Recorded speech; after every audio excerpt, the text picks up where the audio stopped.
Alors bonsoir à tous. Donc la conférence de ce soir, c'est sur la découverte du triathlon.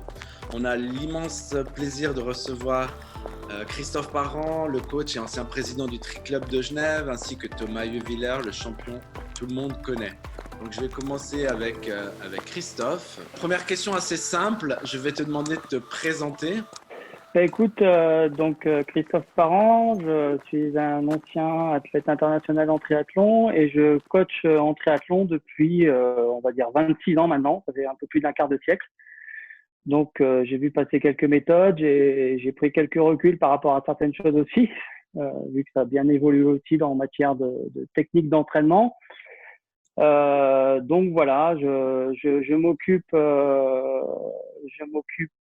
par passion du Triathlon Club Genève parce que à côté j'ai une activité principale, je suis banquier et donc je cumule mon activité principale et ma passion qui est l'encadrement du triathlon, l'apprentissage du triathlon à tout le monde.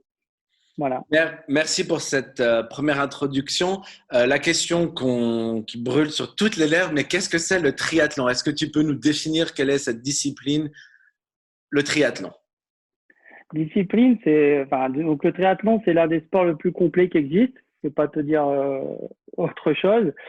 C'est une activité d'enchaînement où on enchaîne natation, vélo, course à pied. Bien qu'à l'origine, il y a eu des formats un peu différents où on finissait même par la natation, mais qui créait beaucoup de fois des problèmes de crampes ou ce type de choses.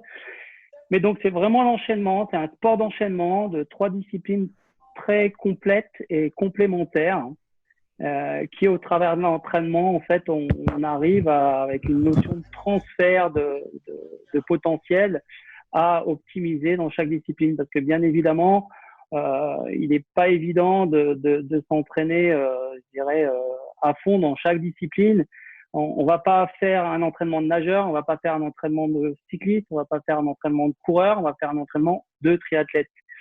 Et parce qu'on sait très bien que concrètement, tous les entraîneurs le savent, pour progresser, il faut au minimum 3 séances par semaine. Donc si on calcule vite, 3 séances en natation, 3 en vélo, 3 en course à pied, ça en fait 9, sachant qu'on recommande un jour complet de repos. Vous voyez que sur 6 jours, il faut s'entraîner 9 fois, donc ça devient un peu compliqué.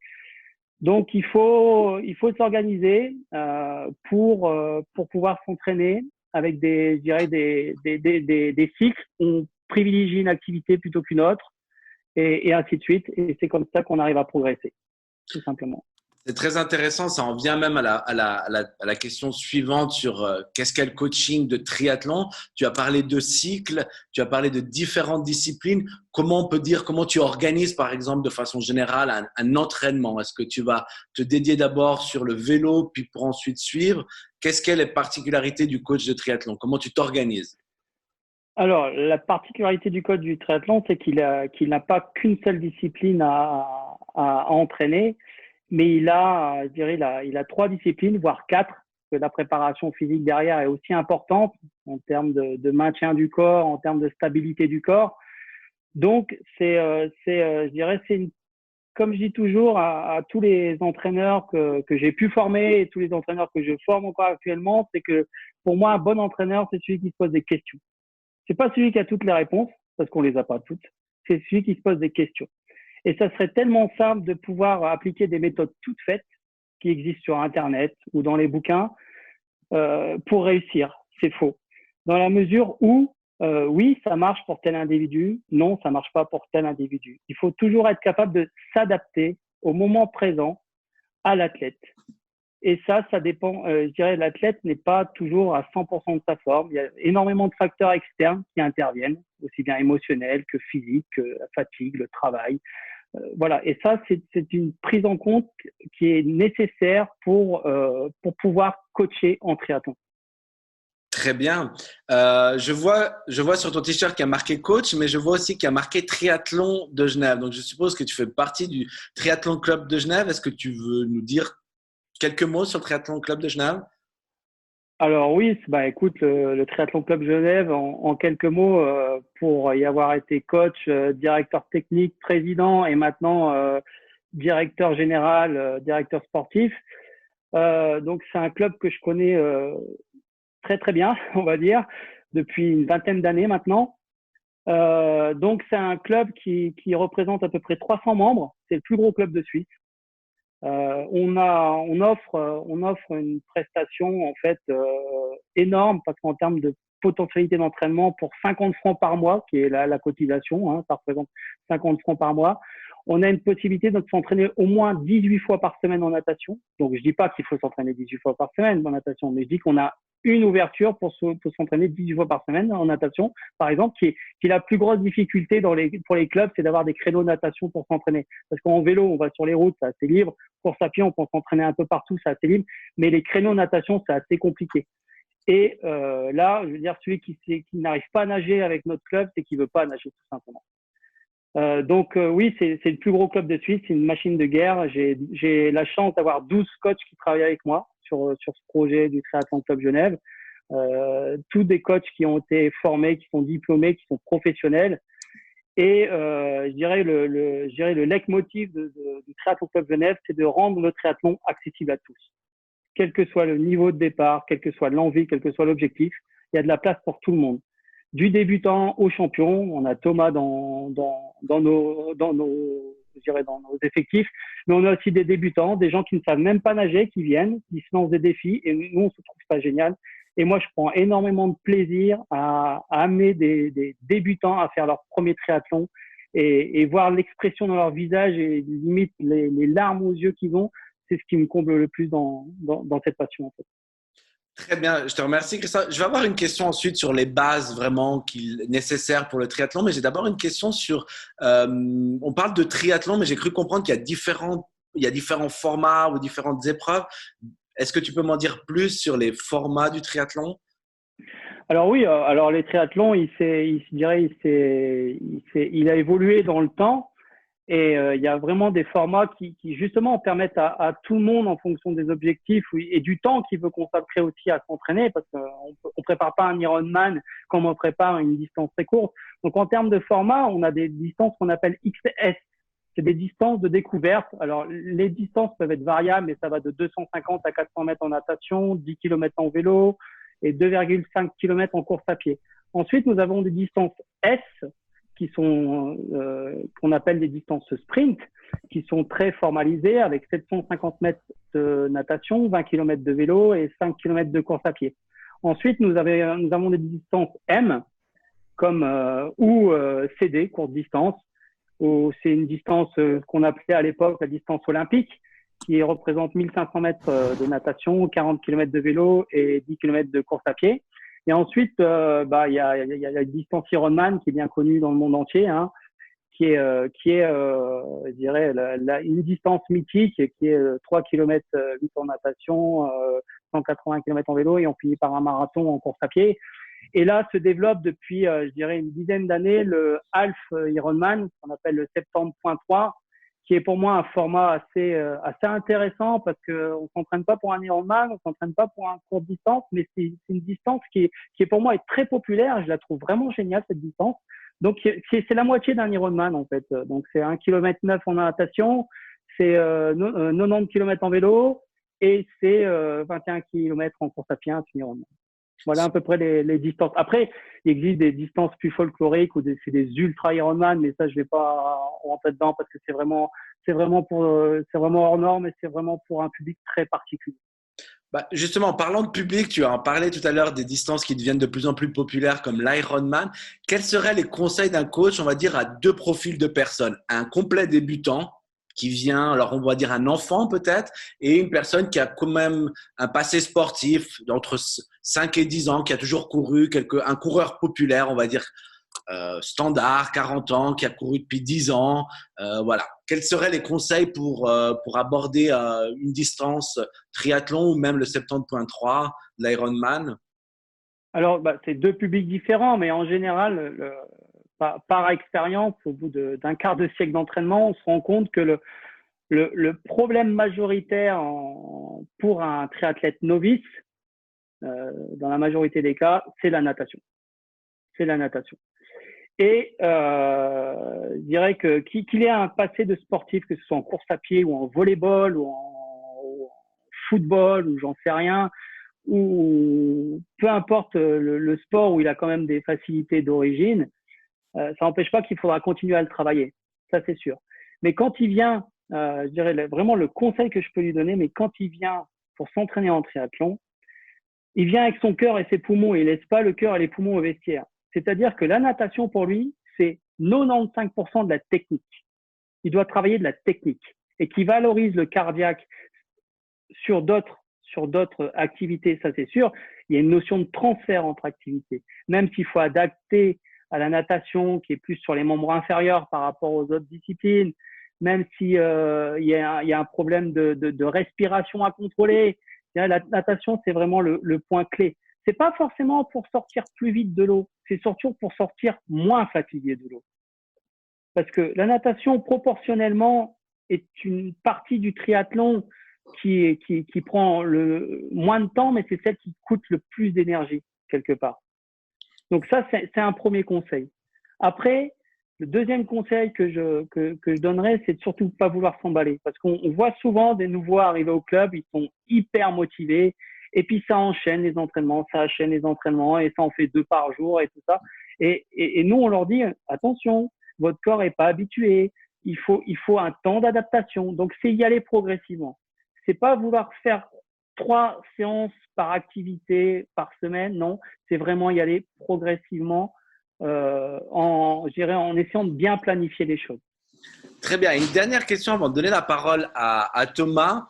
Comme ça, à ton avis, quel serait le profil qui gagnerait, mettons, entre un Wanders qui commencerait le triathlon, j'ai pas de nom d'autres champions de cyclisme, un Virin qui est un Phelps à la natation, c'est-à-dire qu'on prendrait les 3 élites de la course, du moins l'élite de la course, l'élite de la natation et l'élite du cyclisme, qui gagnerait un triathlon? À ton avis, une question voilà, comme ça qui me vient. C'est une question assez compliquée, mais actuellement, c'est vrai que les formats, je dirais, à haut niveau ont vachement changé. Je dirais que actuellement, en vélo, oui, il faut tenir, c'est sûr. Attention, je parle pour des courtes distances, hein, parce que je parle pas pour des Ironman qui sont encore assez particuliers. Et Thomas, je pense qu'il va nous en parler quand il fera sa présentation. Mais pour un court distance, je veux dire, avec le drafting autorisé à haut niveau, je dirais, en vélo, on est tous capables de se cacher. Donc, je dirais les profils qui se détachent actuellement, c'est les nageurs-coureurs. Les nageurs-coureurs, on sort dans le bon paquet de tête en natation. En vélo, on se cache et en course à pied, on fait la différence parce qu'on a encore du jus. Voilà le profil qui actuellement marche bien. Super, Christophe. Donc, je vous laisserai libre de m'écrire des questions pour Christophe après. Je vais donner la parole à Thomas. Je te remercie encore infiniment, Christophe, et je te dis à tout de suite. Donc, Thomas, la première question, ça va être un peu la même. Présente-toi, qui es-tu? Bonjour, Thomas. Bonjour, je suis justement ce profil dont tu parlais. Je suis un ancien coureur qui s'est reconverti au triathlon suite à une blessure au pied. Depuis 3 à 4 ans maintenant, je me suis reconverti au triathlon. J'avais déjà un peu l'habitude d'intégrer dans mon entraînement, enfin, je pratiquais déjà un peu le vélo, déjà dans mon mode de vie, je roulais beaucoup. J'ai fait des études en sport d'éducateur physique et donc j'avais eu aussi l'occasion de m'initier un petit peu à la natation, mais un peu comme tous les autres sports, c'est-à-dire de façon très basique. Et puis voilà, depuis 3-4 ans, je me suis reconverti au triathlon avec mon cœur et mes poumons. Et puis ça a assez vite marché pour moi parce que je me suis d'abord essayé sur des formats olympiques où il y avait le droit au drafting, où je me faisais larguer en natation et puis où j'étais pas du tout compétitif. Et puis, petit à petit, je me suis orienté vers des formats plus longs où le drafting était interdit et où finalement les compétences à vélo et en course à pied étaient plus importantes. Et puis voilà. Et puis maintenant, je fais effectivement de l'Ironman et du Half Ironman. Et puis, j'ai intégré le circuit pro Ironman l'année passée. Et puis voilà, j'essaye de faire mon chemin et puis de percer là-dedans et puis d'aller voir jusqu'où je peux aller dans ce sport. Super. J'ai entendu tout à l'heure même Christophe et toi qui viens de le dire, parler de drafting. Ça ne me parle pas du tout. Est-ce que tu peux m'en dire plus? Ouais, le drafting, c'est un peu… c'est le fait de se mettre en peloton. C'est le fait de pouvoir aller s'abriter du vent derrière les concurrents. Et puis à vélo, il y a aussi ces deux formats-là, par exemple aux Jeux Olympiques, avec la course en ligne où ils ont le droit de rouler en peloton et puis le contre-la-montre où ils n'ont pas le droit d'être en peloton. En général, c'est toujours un peu un point clé sur les distances longues quand le drafting est interdit. Alors même si on a un départ commun, c'est une règle. Il y a des arbitres qui contrôlent pour pas qu'on reste trop proche du vélo de l'autre parce qu'il y a effectivement un effet d'aspiration important à vélo et puis qui change considérablement voilà, les règles du jeu si c'est autorisé ou interdit. Merci. Je voyais tes yeux qui pétillaient tout à l'heure quand tu as dit j'ai commencé le triathlon avec mon cœur et mes poumons, mes tripes.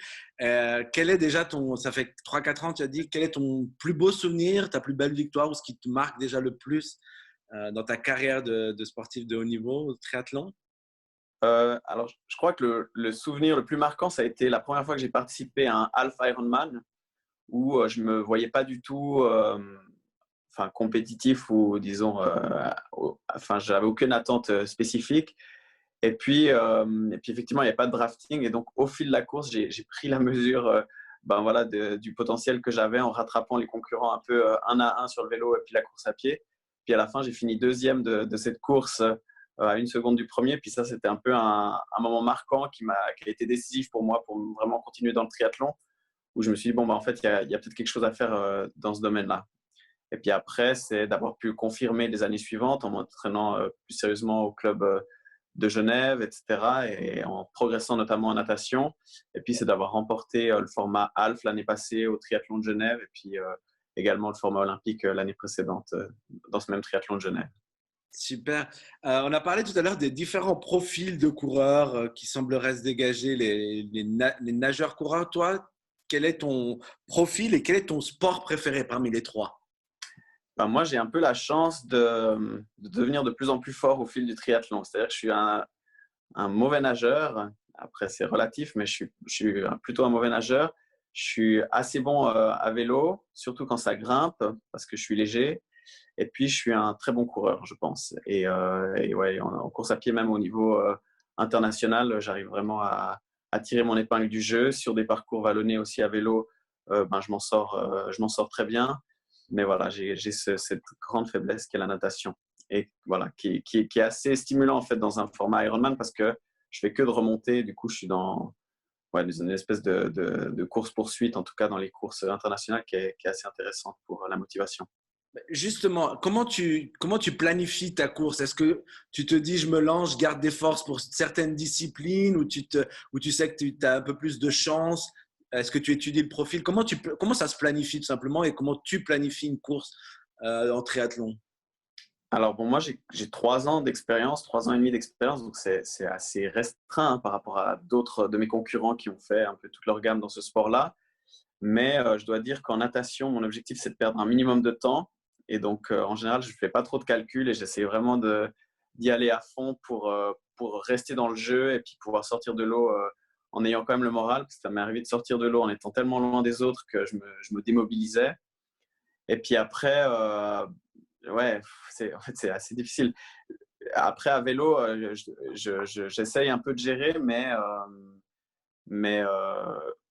c'est vrai que j'ai, en tout cas, sur mes expériences jusqu'à présent, eu de la peine un peu à gérer. Et puis, je suis toujours un peu parti très, très fort à vélo. Et puis, je n'ai pas pu montrer mon plein potentiel sur la course à pied finale. Et donc, c'est encore un peu un travail work in process. Il faut encore que j'apprenne à gérer ça. Et puis, c'est vrai que voilà, je pense que progresser en natation, ce sera un aspect super important pour être avec les autres et puis un peu plus pouvoir m'écouter et puis être en gestion. Mais jusqu'à présent, c'est vrai que c'était toujours un peu départ à fond et puis après la course à pied comme je peux avec le haut talent un peu. Super. Tout à l'heure, Christophe parlait des différentes phases durant l'année sur les entraînements. Moi, ce qui me plairait de savoir, c'est toi, justement, qu'est-ce que tu es en train de préparer maintenant ou comment tu t'entraînes à l'année? Comment tu planifies ta partie d'entraînement? Est-ce que tu vas te dédier, par exemple, à la natation à un moment donné ou au vélo? Comment ça se passe? C'est une saisonnalité? Ouais. Alors, déjà, il y a une grande différence par rapport à l'expérience que j'avais précédente où je faisais vraiment du demi-fond, où finalement, c'est un sport, je dirais, en termes type d'entraînement qui est extrêmement contrasté, où il faut à la fois être très rapide, très explosif et en même temps travailler l'endurance, et où on avait beaucoup plus, je dirais, une saison qui est segmentée avec des phases de préparation spécifiques, etc. Et puis c'est vrai que maintenant que je me prépare pour l'Ironman et pour ces longues distances, l'entraînement il est prépondérant. Enfin, ce qui est vraiment prépondérant, c'est la capacité d'endurance et de tenir l'effort. Et donc, je dirais que c'est moins contrasté. Je vois peut-être moins, en tout cas dans ma préparation, ce caractère comment dire, de saison ou de travail spécifique différencié. Après là, maintenant, avec le confinement, c'est aussi particulier parce qu'on a de la peine à planifier, parce qu'on ne sait pas exactement quand est-ce qu'on va reprendre les compétitions, on ne sait même pas quel est l'objectif, etc. Donc c'est vrai que là, en ce moment, spécifiquement, là, je suis vraiment en train de faire des longues sorties, un peu de me faire plaisir, et puis aussi d'essayer de trouver des vecteurs de motivation. Quand j'ai des amis qui vont rouler, je vais beaucoup m'adapter un peu à tous ces facteurs-là. Et puis après, au niveau de la planification, je dirais, pour moi, l'immanquable, c'est la natation, parce que c'est vraiment là que je dois progresser. Et ça, c'est vraiment marqué dans l'agenda, et je manque pas une seule séance. En course à pied, je travaille vraiment comment dire, je fais vraiment du spécifique, c'est-à-dire les entraînements à haute intensité. Et puis après, c'est vrai que l'endurance, je la fais pas trop en course à pied. Je fais pas des très longues sorties course à pied. Je la fais plutôt à vélo, parce que j'ai l'impression qu'il y a plus de, que c'est un peu égal quand on travaille en fait les aspects, je dirais cardiaques ou cardiovasculaires, qu'on les fasse à vélo ou en course à pied. Finalement, on se préserve plus les tendons, etc. Et en même temps, je ressens les effets aussi sur la course à pied. Et voilà. Et en fait, c'est aussi tous les aspects énergétiques en fait qu'on travaille à vélo. Lorsqu'on fait des sorties de 5-6 heures, etc., on va travailler aussi sa capacité à brûler les graisses, à travailler sous tous ces aspects-là, et puis qui vont aussi en fait être bénéfiques lors de la course à pied à la fin du triathlon. Mais après, je dirais que en fait, plus je suis loin de l'objectif, et plus je vais faire des choses rapides et intensives, paradoxalement à ce que je faisais avant. Et puis plus je m'approche des compétitions, et puis plus je vais faire quelque chose de spécifique, et c'est-à-dire augmenter les distances et essayer de tenir les intensités d'effort que je faisais précédemment, en augmentant un peu les distances. Et puis voilà, c'est un peu la construction inversée par rapport à celle que j'avais lorsque je faisais du demi-fond, où très loin de la saison, on faisait des distances longues et extensives, et puis plus on se rapprochait des compétitions, plus on augmentait l'intensité et diminuait les distances. Là, c'est l'inverse. Super, je voyais que ton coach semblait approuver ton programme d'entraînement, donc ça va. Une petite question, est-ce que tu fais en ce moment, tu réussis tu disais à nager, tu fais quoi, dans le lac ou tu vas à la piscine? Comment ça se passe, ces entraînements de natation? Ouais, alors, non, en fait, là, pour être tout à fait honnête, j'ai complètement mis en stand-by la natation. J'ai vu j'ai des camarades de club qui commencent à retourner un petit peu dans le lac avec double combinaison néoprène, ou toutes les stratégies qu'ils peuvent trouver pour pouvoir y aller. Je vais essayer cette semaine. Là, j'ai vu que la température de l'eau était aux alentours des 15 degrés, mais je dois dire que comme moi, j'ai un peu l'intime conviction que les compétitions reprendront, même pas cette année, qu'elles reprendront l'année prochaine. Et du coup, si c'est pour rester 15 minutes de grande souffrance dans le lac, je préfère aussi m'écouter, et puis faire des choses qui me font plaisir, et puis pas non plus vivre cette phase de préparation comme un supplice. Mais voilà, pour l'instant, je nage plus, et puis j'espère pouvoir retrouver mon niveau lorsque je reprendrai. Alors, j'ai vu une vidéo, c'est un peu personnel, de toi courir très tôt le matin, je crois, à bloc. Qu'est-ce que tu préparais? Tu suivais une ligne? C'était très tard le soir ou très tôt le matin? C'était quoi cette vidéo, cette séance? Ouais, en fait, c'était. Alors, en fait, je vais être tout à fait honnête avec vous. En fait, dans cette phase de confinement, comme il n'y a plus l'entraînement du club, les horaires, et puis Christophe qui est au bord de la piscine pour me structurer, c'est vrai que des fois, j'ai un peu de peine à démarrer le matin pour partir. Et c'est pas rare que je parte à vélo à 11 heures ou à midi. Et puis finalement, du coup, que je fasse ma séance encore plus tard. Et puis ça, c'est effectivement une séance qu'on avait fait tard le soir, après la sortie vélo. Et puis, il faisait déjà nuit. Et puis, c'est vrai qu'aussi, avec tout ce confinement, il y avait un espèce de morale comme ça qu'on ressent. Enfin, au début, il y avait un peu cette honte d'aller courir dehors ou de faire des choses en extérieur. pas rester confiné. Et puis c'est vrai que voilà, le soir, c'était un peu le moment où on était tranquille, où on savait qu'on allait croiser personne et peut-être un peu moins se faire mal regarder par les autres. Et donc, ouais, c'était une séance comme ça qu'on avait fait.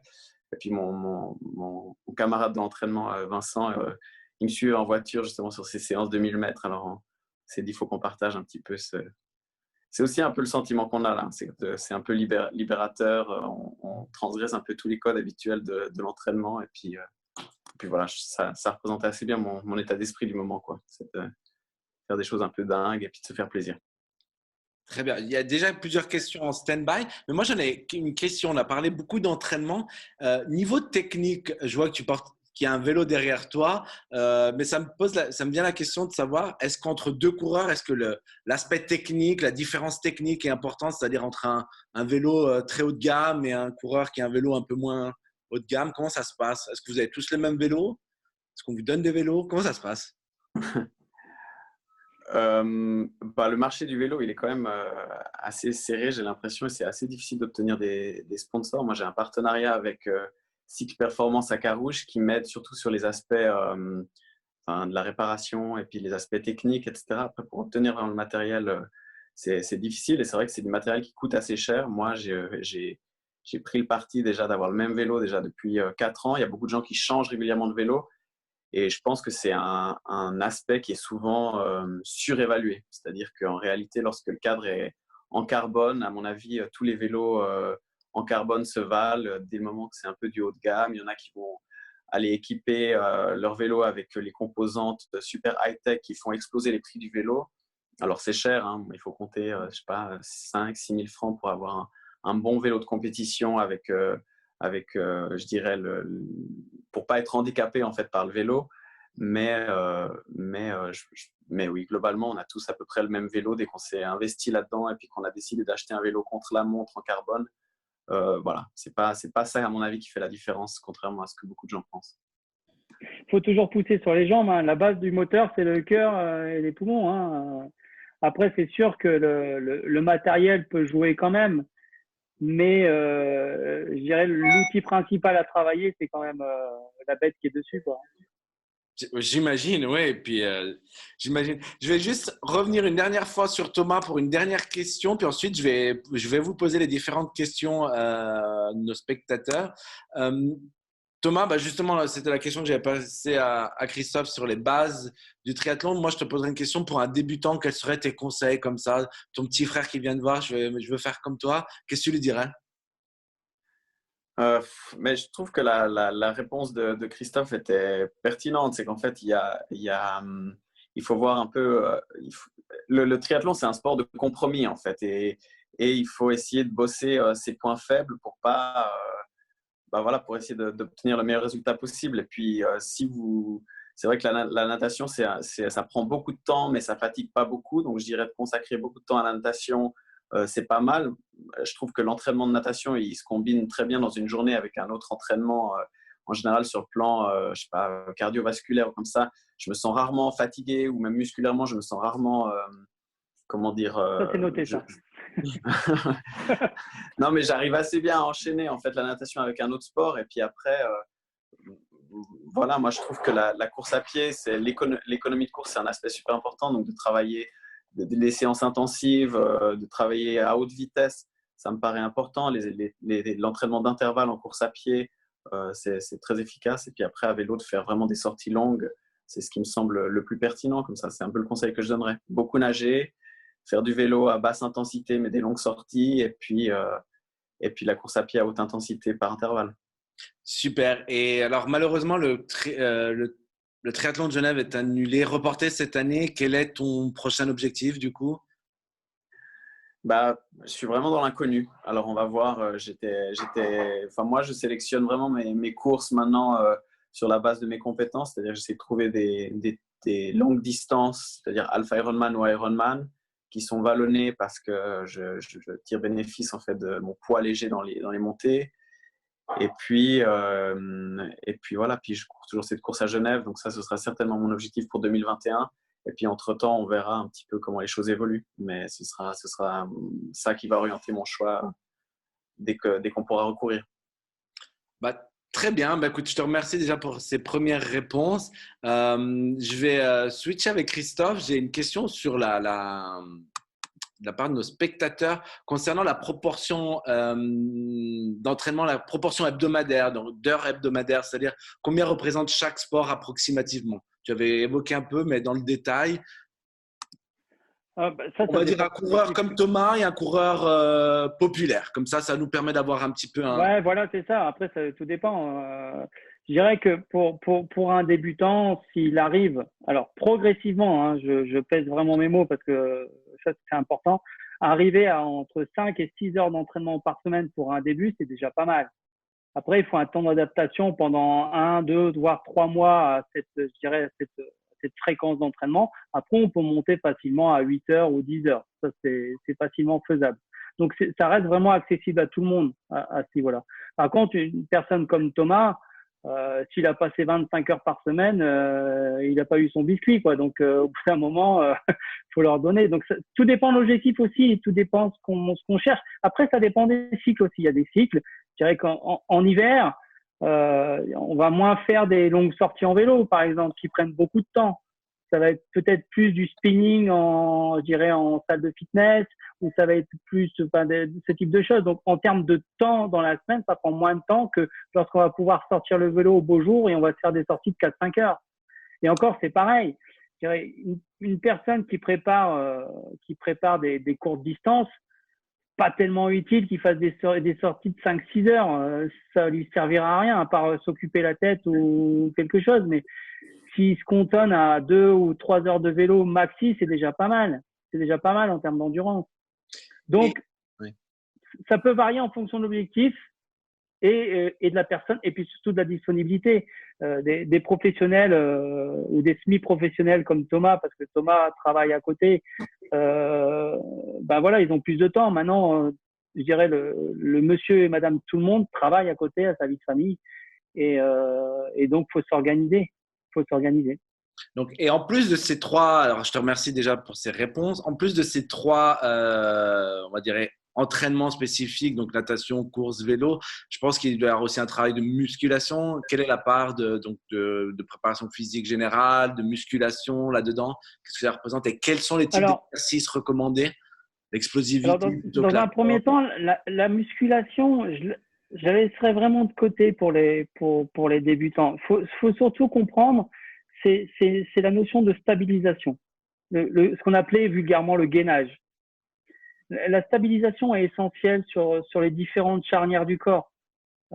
Si je prends toujours l'exemple en natation ou dans n'importe quel sport, vous lancez je dirais un javelot avec tel angle et telle force, le javelot ira à telle distance.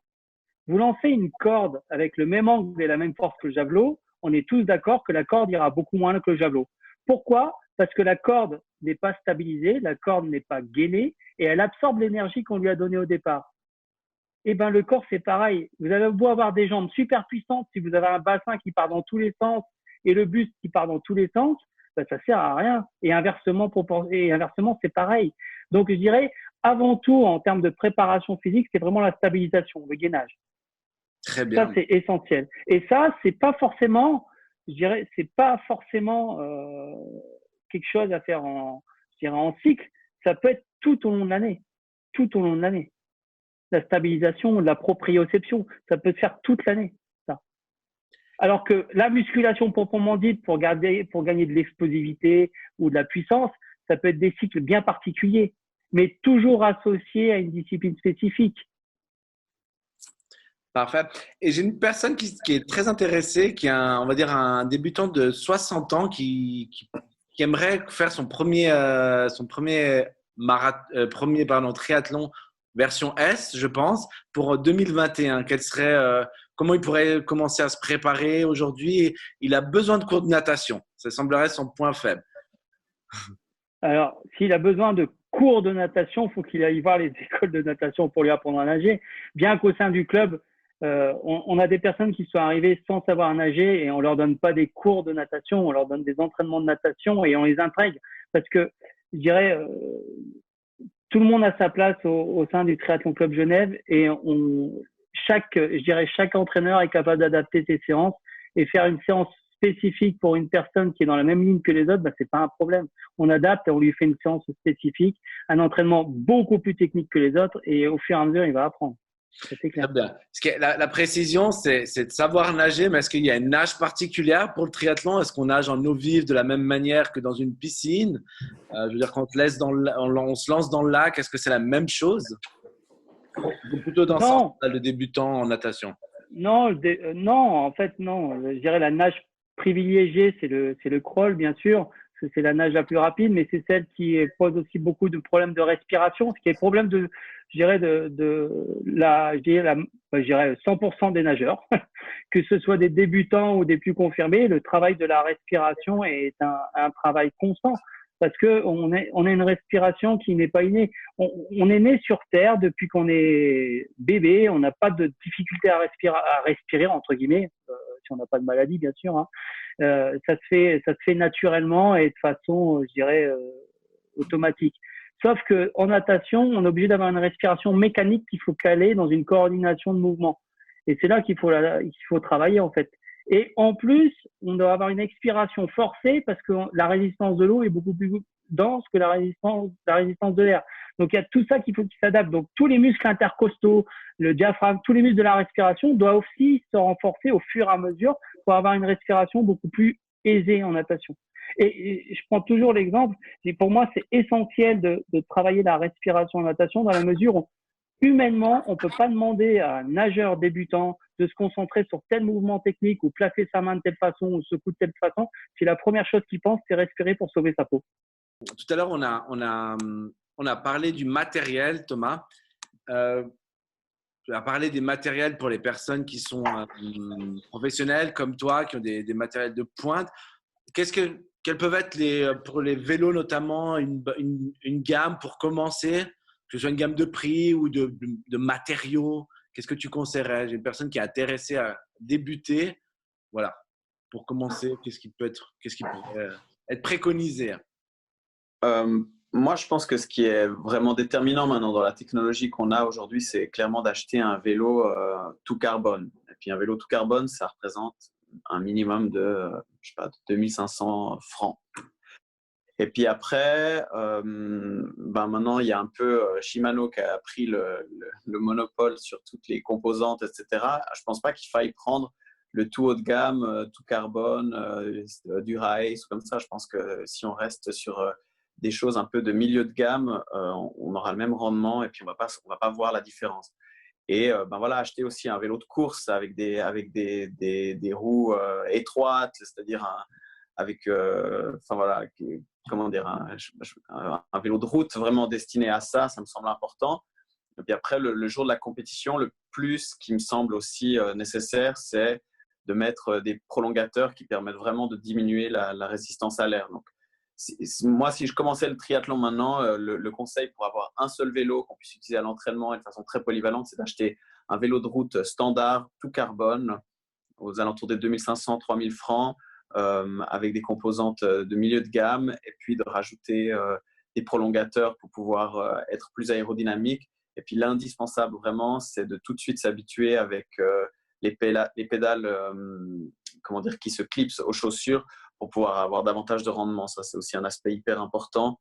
Et puis voilà, et puis de commencer comme ça, c'est bien. Et puis après, dans un deuxième temps, si vous rentrez vraiment à fond dedans, et d'avoir un deuxième vélo de compétition plus spécifique qui soit taillé aéro comme ça, c'est un plus, mais c'est pas énorme les différences que ça va créer. Après, c'est vraiment quand vous cherchez à optimiser, quoi.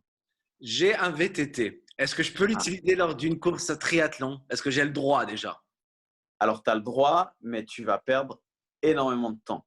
Et c'est dommage.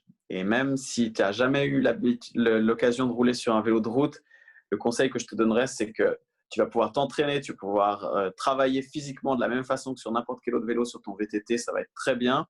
Mais par contre, le jour de la compétition, tu vas perdre, je sais pas, tu vas perdre 10-15% de ton temps. Donc, c'est vraiment dommage. Et donc, je te conseillerais vraiment d'essayer d'en louer un, d'en emprunter un à quelqu'un, parce que ça, c'est vraiment une énorme différence. D'ailleurs, tu peux faire le test une fois, tu essayes avec deux vélos de faire le même itinéraire, tu verras que la différence de temps est considérable.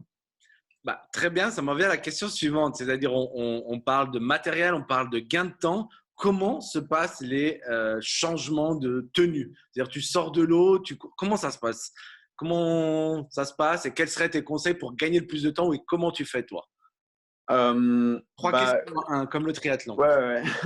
Non, non, mais je pense que l'image que tu as mis derrière toi en arrière-fond, elle illustre très bien ça, c'est d'avoir une seule tenue pour pouvoir à la fois nager, faire du vélo et puis courir. Ça, c'est très important. Après, en natation, d'avoir encore la tenue néoprène par-dessus, c'est aussi un gain de temps assez considérable lorsqu'elle est utilisée parce qu'elle permet de mieux flotter et puis on gagne beaucoup de temps. Après, les chaussures, de changer de chaussures, ça me semble indispensable. Entre le vélo et la course à pied, de changer de chaussures, c'est indispensable parce que d'avoir des chaussures à clips qui s'accrochent au vélo, même si tu vas perdre, je sais pas, une vingtaine de secondes à les changer en zone de transition, tu vas gagner beaucoup plus que 20 secondes la partie vélo. Donc, c'est important d'avoir des chaussures spécifiques pour le vélo et puis la course à pied. Et puis après, si on rentre dans les détails, il y a le dossard, il y a des porte-dossards que tu peux garder aussi pour les deux disciplines. En fait, l'idée, c'est d'essayer d'obtenir du matériel qui soit transversal aux trois disciplines et que tu n'aies pas à te changer. Parce que c'est vrai que de perdre 1 minute, 2 minutes ou 3 minutes dans une zone de transition, c'est aussi très dommage lorsqu'une course, elle se joue à 15, 20 ou 30 secondes avec ton collègue de travail, quoi. Super, voilà, ça j'imagine que c'est justement un apprentissage, on peut dire justement. Ça se travaille, ça, l'entraînement? Est-ce que vous vous entraînez aussi à se changer, du moins pour ceux qui n'ont pas. J'imagine que tu as la tenue 3 en 1, mais est-ce qu'on s'entraîne à se changer rapidement? Ouais, ouais, on apprend notamment à enlever les chaussures sur le vélo. C'est encore des phases d'optimisation parce qu'on achète des chaussures pour le vélo qui sont à scratch, c'est-à-dire qui nous permettent de les enlever avant même d'arriver en zone de transition pour pouvoir juste descendre du vélo. Et puis, on a aussi des chaussures avec des élastiques pour pouvoir les enfiler très rapidement, c'est-à-dire pas avoir à faire les lacets, etc. Il y a plein d'aspects comme ça. Mais en gros, oui, oui, on travaille ça. On a une séance par semaine qui est proposée par le club où on a un coach qui est là, qui prend soin de nos vélos pendant qu'on va courir. Et puis, c'est vrai que c'est une séance qui est quand même importante pour automatiser ces gestes-là. C'est vrai qu'aujourd'hui, ça me semble complètement intégré, mais c'est important de le travailler, en tout cas au début, pour gérer ces petits aspects logistiques qu'il y a dans le triathlon. Merci pour ces détails. Et une autre question qui vient, puis j'ai vu que tu étais très intéressé, je te suis sur les réseaux, mais sur la nutrition, que tu répondais que tu avais même des connaissances. Comment se passe, j'ai un nutritionniste dans le groupe qui veut savoir comment se passe l'organisation des repas, c'est-à-dire comment tu gères les collations. Alors, je pense avant les courses, pendant le jour de la course et même durant toute l'année. Est-ce qu'il y a quelques secrets à nous révéler? Alors, je suis pas du tout un expert et je suis un peu la risée de mes collègues en termes de stratégie de nutrition parce que j'ai connu l'expérience de la fringale assez souvent à l'entraînement. Mais je vais vous donner un peu la théorie que des fois j'ai un peu de peine à suivre. L'idée, c'est d'essayer de manger les choses qu'on va réussir à digérer avant la course. C'est-à-dire de manger 3 heures avant, 4 heures avant dans la mesure du possible, et puis de manger des choses qui sont de plus en plus digestes juste avant la course. En général, en natation à vélo, on a peu de problèmes de digestion, donc contrairement par exemple à un marathon, on peut se permettre de manger encore 1 heure avant la course. En général, ça passe.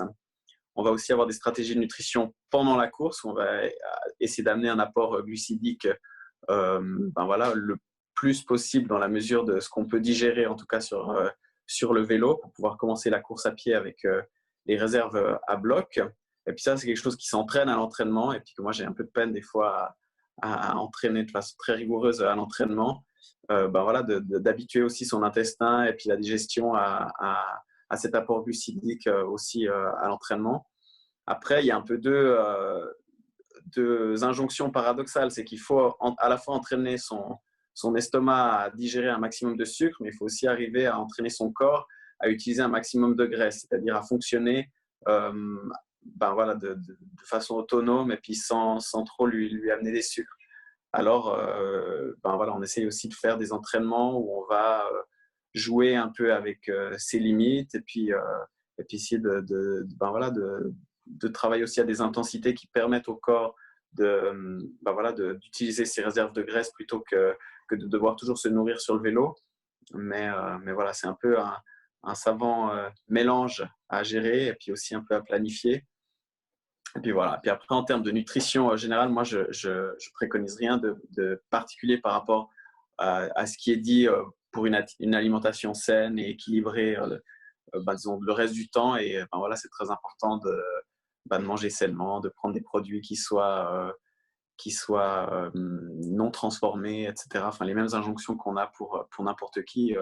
Le triathlète, c'est un organisme, un être humain comme un autre, et il doit évidemment manger un peu de tout, quoi. Très bien, merci pour ces précisions. Une question pour Christophe. On l'a vu tout à l'heure, puis on le voit dans les témoignages.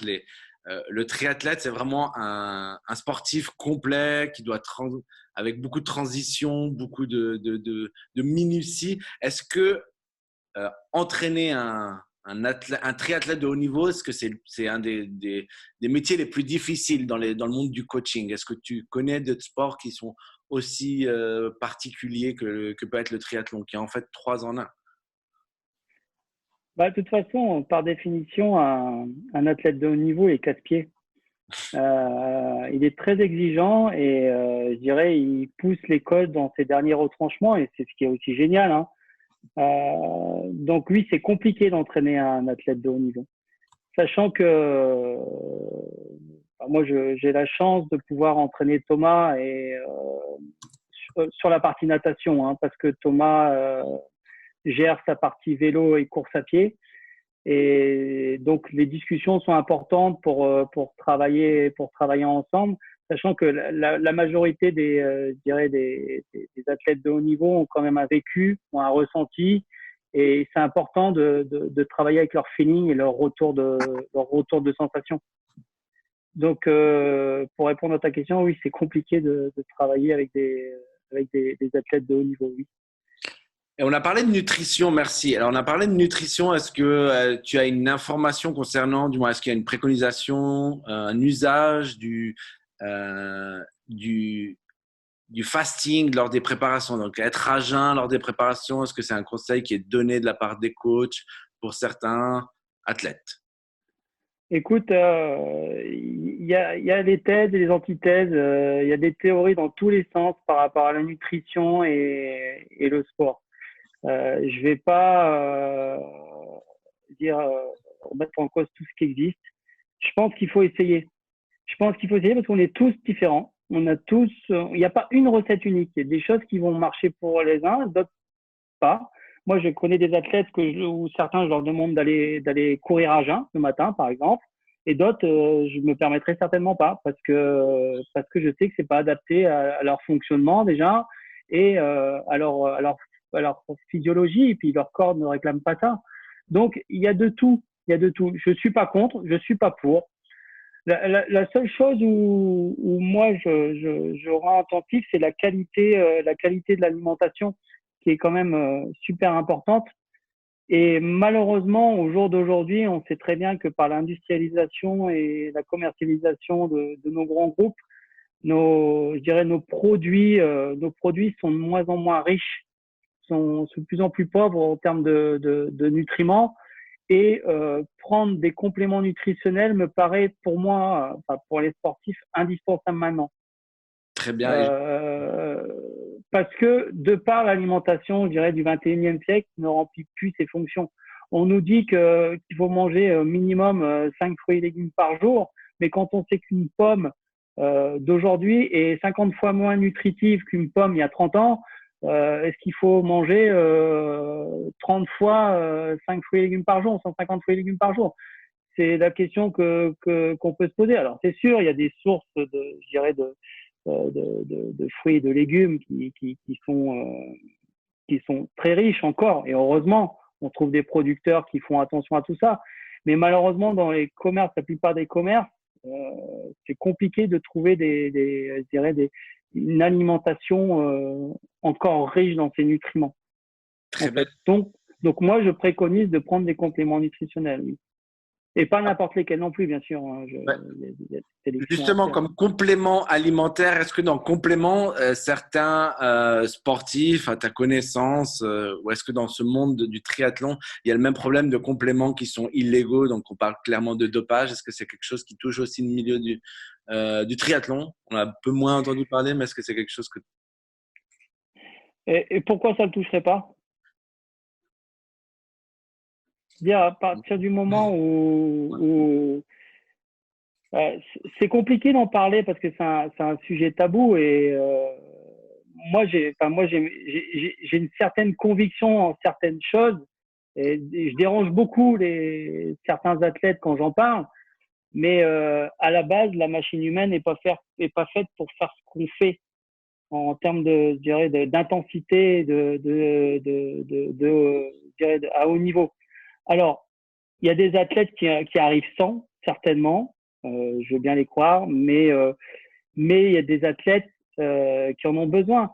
Et moi, alors c'est ma propre position là-dessus. Hein. Je n'engage personne, d'accord, et je ne veux vexer personne. Pour moi, un poney, ça restera un poney. On n'en fera jamais un cheval de course. Il faut être très clair. Ok. Maintenant, le problème du dopage, il n'est pas pour moi à haut niveau. Il est pour moi je dirais le cycliste du dimanche matin qui a entendu comme quoi tel produit allait l'aider à être meilleur pour une course, un championnat à la saucisse du coin. Et lui, il va prendre ses produits sans savoir comment les prendre et comment les prendre. Et c'est lui qui va en mourir. C'est lui qui va se créer des problèmes. Parce que tous ceux qui en prennent, malheureusement, ils savent comment les prendre. Ils sont conseillés. Et ça, je dis bien, c'est ma conviction. Je n'engage que moi en disant ça. Ok, je veux vexer personne. Donc ça, c'est ma position par rapport au dopage. Le problème de dopage, pour moi, il n'est pas au haut niveau. Il est en dessous. Très bien. Non, c'est intéressant. C'est un point de vue intéressant. Je te remercie pour ce partage, Christophe. Je vais poser une dernière question. Puis, si vous avez d'autres questions, alors, justement, y a-t-il des contrôles inopinés? Y a-t-il des contrôles inopinés sur les triathlons? Oui, bien sûr. Bien sûr, à haut niveau, il y a des contrôles inopinés. Aussi bien à l'entraînement qu'aux compétitions. Déjà, les podiums, c'est sûr que toutes les personnes qui passent au podium, ils sont contrôlés. Et après, il y a des tirages au sort sur certains dossards. Et puis voilà, ça se fait, mais comme dans toute discipline. Hein. Comme dans toute discipline. Hein. Ouais, je me permets juste de réagir sur cette question parce qu'il y a quand même une spécificité encore au triathlon qui est un sport assez récent.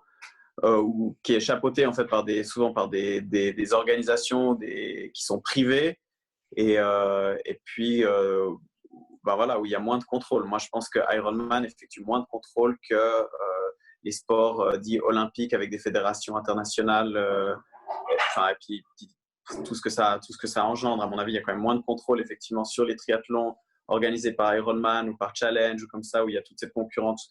Ou même, on le sait, hein, dans les sports comme la NFL, la NBA, ou toutes ces ligues qui sont finalement des ligues privées qui génèrent énormément d'argent, tout le monde a plus ou moins intérêt à produire du spectacle et de l'argent. Et puis là, il y a quand même beaucoup moins de contrôle, à mon sens, que dans d'autres sports où il y a toute une machinerie un peu plus indépendante de contrôle, même si voilà, les derniers scandales de dopage ont montré que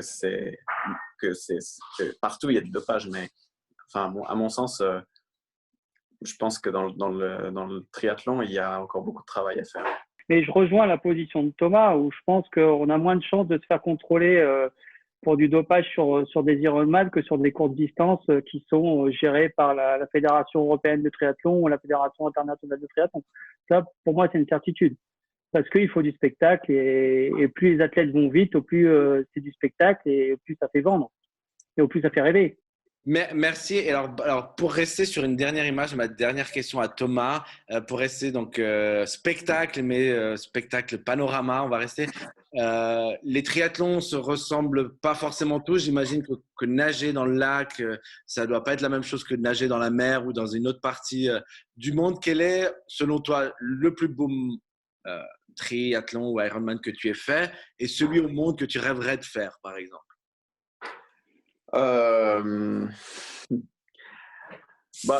Ouais, effectivement, moi j'aime les triathlons de montagne. J'ai un peu derrière derrière la tête l'idée un jour d'aller sur Embrun, qui est un peu le triathlon de montagne mythique et que j'aime parce qu'il est organisé de façon indépendante et pas par Ironman ou comme ça. Et je crois qu'il est bien organisé. En tout cas, j'ai eu toujours les meilleurs échos.